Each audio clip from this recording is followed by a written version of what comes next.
Hello everyone, good morning. आज अपन chapter number जो है फर्स्ट से स्टार्ट करने जा रहे हैं। जैसा कि आपको पता है कि चैप्टर नंबर फर्स्ट हमारे पास क्या है, केमिकल रिएक्शन एंड इक्वेशन। तो आज अपन केमिकल रिएक्शन और इक्वेशंस के बारे में बहुत अच्छे तरीके से समझने वाले हैं, पढ़ने वाले हैं। आप लोगों को पता चलेगा इसमें कि कैसे केमिकल रिएक्शंस होती हैं और कैसे हम उनको समझ सकते हैं। तो स्टार्ट करने से पहले मैंने कुछ पॉइंट्स आप लोगों को यहाँ सामने आपके सामने रखे हैं। अपन इन पॉइंट्स को समझते हैं, वन बाय वन पॉइंट समझते जाएंगे, अपने आप आपको ये कॉन्सेप्ट क्लियर होते जाएंगे। और अगर आप लोग ये अगर ढंग से पढ़ रहे हैं, मेरे साथ पढ़ रहे हैं, तो आप लोगों को ये ध्यान रखना है कि अपनी बुक हमेशा फॉलो करेंगे। क्योंकि बुक एक बार आप बुक में से रीडिंग कर लेते हैं और फिर आप बुक से बाद में मेरी वीडियोस देखेंगे और इसको समझेंगे तो बहुत अच्छे से आप लोगों को समझ में आ जाएगा कि क्या है सिस्टम। तो चलिए स्टार्ट करते हैं। सबसे पहले हम यहाँ मैंने मान लीजिए कि देखिए, जैसे मैंने यहाँ एक एरो लगाया और एक स्टार लगाया। स्टार का लगाया है, इसका मतलब है ये मान लीजिए कि उसका आंसर है एक तरह से। तो अगर हम यहाँ ये कंडीशन मान के चलते हैं कि if milk is left at a room temperature during the summers, ठीक है, हम यहाँ ये कह रहे हैं कि अगर दूध को गर्मी के मौसम में रख दिया जाए रूम टेम्परेचर पे तो क्या होगा। ठीक है, आप सबको बहुत अच्छे से पता है कि भाई हमारा दूध है वो फट जाता है। अब हम इसको इंग्लिश में तो ऐसे नहीं लिख सकते कि दूध फट गया, ठीक है। तो उसको अगर हम समझने की कोशिश करेंगे तो हम उसको ये लिख सकते हैं कि दूध है वो कन्वर्ट हो जाता है किसमें, मिल्क कर्ड में स्टार्ट हो जाता है, कन्वर्टिंग इन कर्ड। आप देख सकते हैं यहाँ मैंने लिखा है it start converting into curd due to the hot atmosphere. क्योंकि समर के अंदर क्या होता है, हॉट एटमॉस्फेयर होता है। और आपको पता है, बहुत अच्छे से पता है कि पानी दूध के अंदर एक बैक्टीरिया होता है जिसका नाम है लैक्टोबैसिलस, ठीक है। तो लैक्टोबैसिलस क्या करता है, जो मॉडरेट कंडीशंस होती हैं, नाइदर बी ज्यादा हॉट और नाइदर बी कोल्ड, मतलब ठीक ठाक इन्वायरमेंट होता है। अगर मान लो 30-40 डिग्री के आसपास हो तो क्या होता है, वो बहुत ज्यादा से ग्रोथ करना स्टार्ट कर देता है। इसी वजह से हम देखेंगे कि हमारा दूध है वो हम दूध गर्मियों में रख देते हैं तो फट जाता है। इसका रीजन यही है कि लैक्टोबैसिलस की ग्रोथ बहुत तेजी से बढ़ना स्टार्ट हो जाती है और लैक्टोबैसिलस की ग्रोथ बहुत तेजी से बढ़ती है, इसलिए दूध फट जाता है। और रात को भी जब हम जनरली हम दही जमाते हैं तब भी ऐसा ही होता है कि हम दूध में क्या करते हैं, दूध में हम दही डाल देते हैं, थोड़ा सा छाछ डाल देते हैं, जिससे क्या होता है कि वो जो लैक्टोबैसिलस होता है वो छाछ में भी होता है और दूध में भी होता है। दूध में बहुत कम अमाउंट में होता है लेकिन छाछ में बहुत ज्यादा अमाउंट में होता है। सो दैट वो क्या करता है, अपनी ग्रोथ को बढ़ा देता है बहुत तेजी से, ठीक है। इसीलिए हमें दूध को कभी भी गर्मियों के मौसम में रूम टेम्परेचर पे नहीं रखना चाहिए, फ्रीज वगैरह में रखना चाहिए, जहां अपन ये समझ सकते हैं कि जो लैक्टोबैसिलस है उसकी ग्रोथ है वो बहुत कम होगी और अपना दूध सुरक्षित रहेगा। यहां ये बात हमने समझी। दूसरा हमारे पास जो है, मतलब इस बात से हमें क्या पता चल रहा है, इस बात से हमें ये पता चल रहा है कि यहाँ एक केमिकल रिएक्शंस हो रही है। आपको बहुत अच्छे से पता है कि केमिकल और फिजिकल चेंज आपने प्रीवियस क्लासेस में पढ़े हैं। केमिकल चेंज में क्या होता है, इनिशियल सब्सटेंस कंप्लीटली चेंज हो जाता है, उसको रिवर्स नहीं कर सकते हैं। लेकिन फिजिकल में क्या होता है, फिजिकल में उसकी इंटरनल कंपोजिशन में कोई बदलाव नहीं आता है, ठीक है। बाहरी जैसे उसकी साइज है, शेप है, कलर है, ये सब बदल सकते हैं, लेकिन अगर उसकी इंटरनल कंपोजिशन में कोई बदलाव नहीं आता है। तो इसमें हम देख पा रहे हैं कि रूम टेम्परेचर पे दूध को रखने पर वो दही में बदल गया और दही से वापस में दूध में इसे नहीं बदला जा सकता। इसीलिए हम उसको क्या कहेंगे, केमिकल चेंज कहेंगे। इसी तरीके से आगे बढ़ते हैं। तो पॉइंट नंबर सेकंड पे लिखा है an iron tawa pan nail is left exposed to humid atmosphere. अगर मान लो हमारे पास कोई तवा है, कोई लोहे का पेन है, या कोई आयरन जो अपन आम भाषा में कील कहते हैं वो है, ठीक है, कुछ भी इन तीनों में से कोई भी चीज हो, और अगर हम उसको ह्यूमिड एटमॉस्फेयर में रख देते हैं, ह्यूमिड मतलब है जिसमें थोड़ी नमी हो, यानी कि जब बारिश का सा मौसम होता है, आपको पता है कि हवा में नमी होती है, तो उसी नमी की वजह से क्या होता है, मैंने इसका आंसर दिया, यहाँ आंसर देखिए मैंने लिखा है, यहाँ हमने लिखा है iron tawa pen get rusted, मतलब हमारे पास ये क्या हो जाएंगे, जैसे ही हम एक्सपोज्ड इन्वायरमेंट में इनको रखेंगे तो हमारे पास एक्सपोज्ड इन्वायरमेंट में रखने के बाद में हमारे पास यहाँ जो है क्या हो जाएगा, आपको पता है यहाँ हमारे पास हो जाएगा कि ये रस्टिंग करना स्टार्ट हो जाएगी। ठीक है, रस्टिंग स्टार्ट हो जाएगी यहाँ, ये आपको बहुत अच्छे से पता है। चलिए, इसमें भी हमें पता चला कि दिस इज केमिकल चेंज। क्यों? क्योंकि हमें पता है कि ये हमारे पास आयरन का तवा पेन या नेल था, उसको हमने एटमॉस्फेयर में रखा तो वो ऑक्सीजन के साथ, वाटर के साथ और सनलाइट के प्रेजेंस में रिएक्शन करने के बाद में रस्ट बनाता है। ठीक है, जो एक केमिकल रिएक्शन है, स्लो रिएक्शन है, ये हम यहाँ समझ सकते हैं। Okay, this is the answer of it. Okay, next point number 3, grapes get fermented. Grapes है वो फर्मेंटेड हो जाते हैं। ठीक है, फर्मेंट हो जाते हैं किसमें, अल्कोहल में। मैंने लिखा भी है यहाँ कि इनटू अल्कोहल, अल्कोहल में बदल जाते हैं या बदल देते हैं हम लोग उसको फर्मेंट करके। आपको पता है कि जो दारू वारू है वो बेसिकली अंगूर वगैरह से ज्यादा बनाई जाती है, वो भी एक केमिकल रिएक्शन है। यहाँ अगर हम बात करेंगे अंगूर की, तो अंगूर अगर एक बार अल्कोहल में बदल गया तो अल्कोहल से वापस अंगूर नहीं बनाया जा सकता। तो ये भी हमारे पास एक केमिकल रिएक्शन है, ये भी समझने लायक बात है। फिर बोलता है फूड इज कुक्ड। देखिए, आप लोग वेजिटेबल्स लाते हैं, जैसे मतलब आलू है, टमाटर है, धनिया है, जीरा है, और भी बहुत सारी चीजें हैं, ऑयल है, सब चीजें हम लाते हैं और सारों को मिक्स कर डालते हैं। मिक्स करने के बाद में हमारे पास क्या होता है, हम उसको क्या कर देते हैं, हीट कर देते हैं। ड्यू टू हीट वो किसमें चेंज हो जाता है, डिलीशियस डिश में चेंज हो जाता है। ठीक है, अब जो चीज बन गई है, खाना बन गया है, उसको हम अलग अलग करना चाहें तो क्या हो सकता है, नहीं हो सकता। जिसमें हमने नमक भी डाला है, तेल भी डाला है, पानी भी डाला है, मिर्ची भी डाली है, धनिया भी, पुदीना भी, सब कुछ डाला है। ठीक है, और टमाटर भी, आलू भी, तो ये सब टमाटर तो मेल्ट हो जाता है बॉईल करने पे, फिर आलू भी लगभग पिघल जाता है। तो क्या हम उसको वापस से वैसा बना सकते हैं, ऐसा पॉसिबल नहीं। इसका मतलब हम यही कह सकते हैं कि हमारे पास अगर हमने फूड को कुकिंग कर दिया है, पका दिया है, तो हम उसको वापस से उसके इनिशियल स्टेट में चेंज नहीं कर सकते।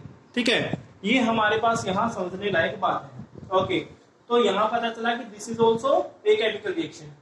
फिर नेक्स्ट, वी रेस्पायर, हम सांस लेते हैं, सांस लेने के बाद में ऑक्सीजन हम इनहेल करते हैं।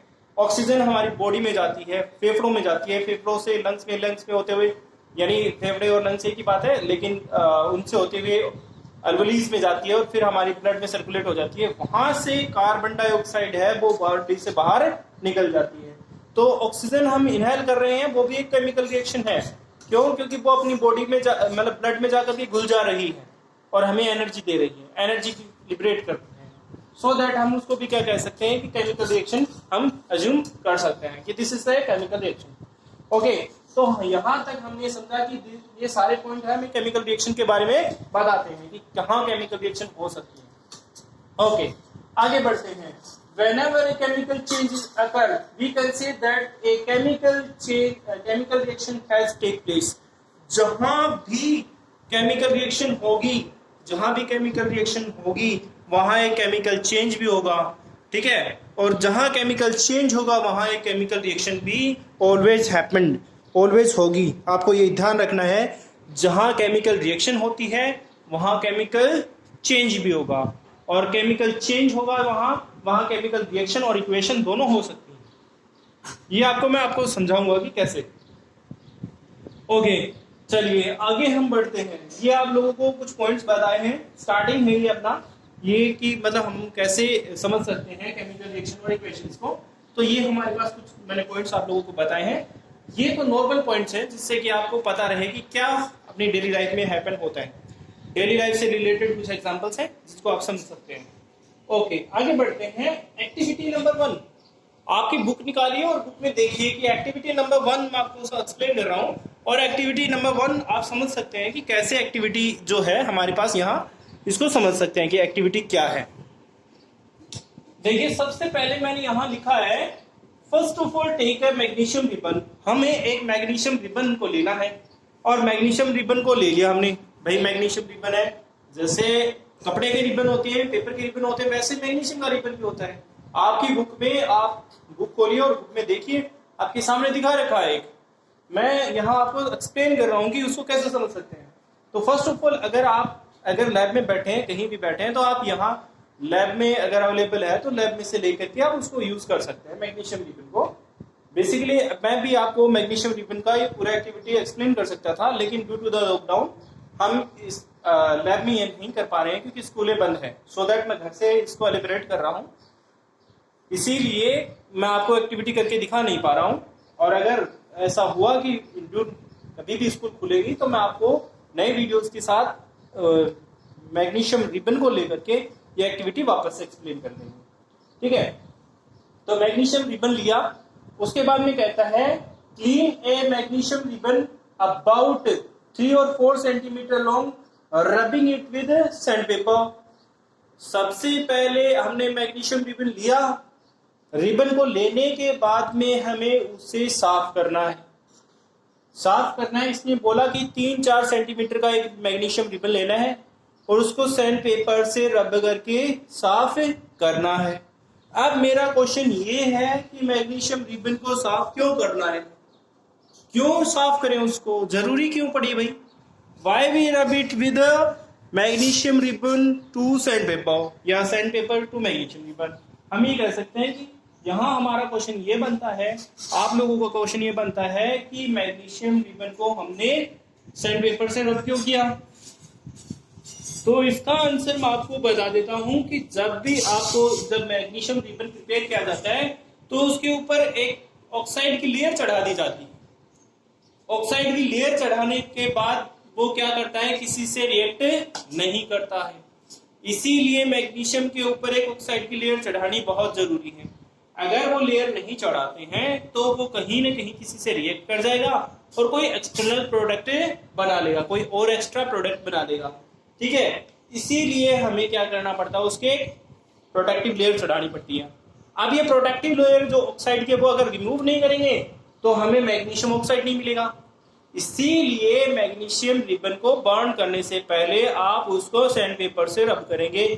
रब करने का रीजन आपको पता चल गया कि उसके ऊपर एक प्रोटेक्टिव लेयर होती है जिसको हमें हटाना होता है, ठीक है। चलिए हमने उसको हटा दिया, आगे चलते हैं। After that hold it with a pair of tongs, मतलब आपको उसको पेयर ऑफ टोंग से पकड़ना है, ठीक है। अगर आपके पास मैग्नीशियम रिबन अवेलेबल है तो करिए, ठीक है।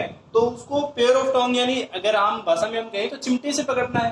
पकड़िए, चिमटे से पकड़ लिया, ओके, ऐसा अपन को करना है, ठीक है। हमने मैग्नीशियम रिबन को किससे पकड़ लिया, चिमटे से। आगे देखिए, आगे चलते हैं। आगे कहता है burn it using a spirit lamp or burner and collect the ash formed in watch glass। देखो हमें क्या करना है, उसको जलाना है, ठीक है।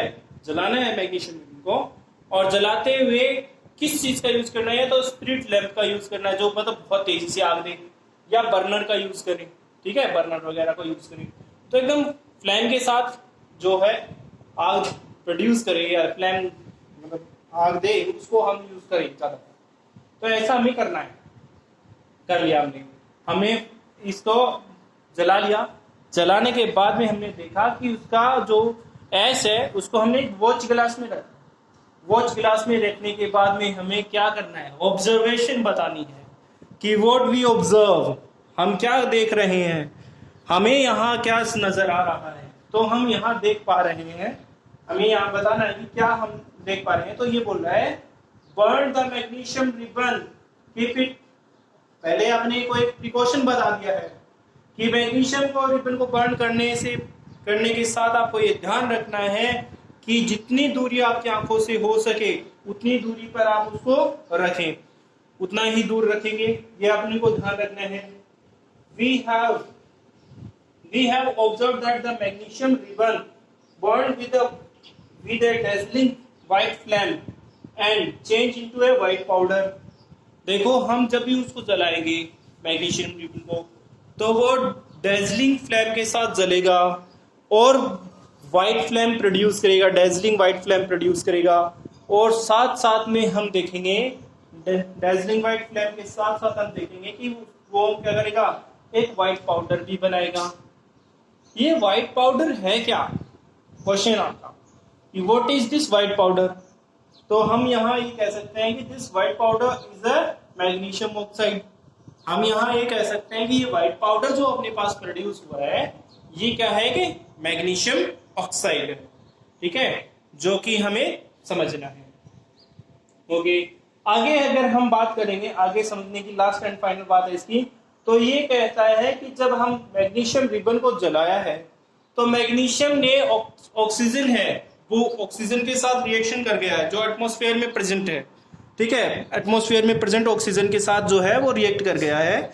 अब ऑक्सीजन के साथ रिएक्ट करने के बाद जो है हमें यहाँ पता चल रहा है कि this is also a chemical reaction. पूरी एक्टिविटी, पूरा कंक्लूजन यही बताता है कि हमने मैग्नीशियम रिबन को जलाया है और मैग्नीशियम रिबन अब ऑक्सीजन के प्रेजेंस में जला है और मैग्नीशियम ऑक्साइड बनाया है। इसका मतलब है मैग्नीशियम और ऑक्सीजन है वो एक दूसरे के साथ कंबाइन करे हैं और कंबाइन करने के बाद में क्या हो गया है, मैग्नीशियम ऑक्साइड बनाया है। जैसे एग्जांपल के तौर पे अपन यहाँ ये समझ सकते हैं, जैसे हमारे पास था Mg2Mg plus O2 which is gives that 2MgO। This is the reaction, ठीक है। यहाँ देख सकते हैं कि ये हमारे पास मैग्नीशियम है और ये ऑक्सीजन है। मैग्नीशियम और ऑक्सीजन एक दूसरे के साथ रिएक्शन करे तो मैग्नीशियम ऑक्साइड बनाया। ये भी एक केमिकल रिएक्शन है। ये केमिकल रिएक्शन ही बताई गई हमें इस एक्टिविटी में। तो आप लोगों को समझना है कि कैसे केमिकल रिएक्शंस होती हैं, इसको कैसे समझ सकते हैं, ये आपको ध्यान रखना है। ओके गाइस, आप आज का अपना ये कॉन्सेप्ट है वो यहीं तक है। अगला टॉपिक जो है हम कल स्टार्ट करेंगे और आप लोगों को अच्छे से घर पे रह करके अपना ख्याल रखना है, घर वालों को भी ख्याल रखना है, घर से बाहर नहीं निकलना है और साथ साथ में आप पढ़ते रहें। अगर टाइम वेस्ट नहीं करें, अपने को मौका मिला है अपने आप को प्रूफ करने का, तो अपन छोटी से छोटी बात अगर हम डिस्कस करेंगे यहाँ और छोटे से छोटे डिस्कशन के साथ ही आपको टॉपर बनाने की कोशिश रहेगी। Okay, have a nice day.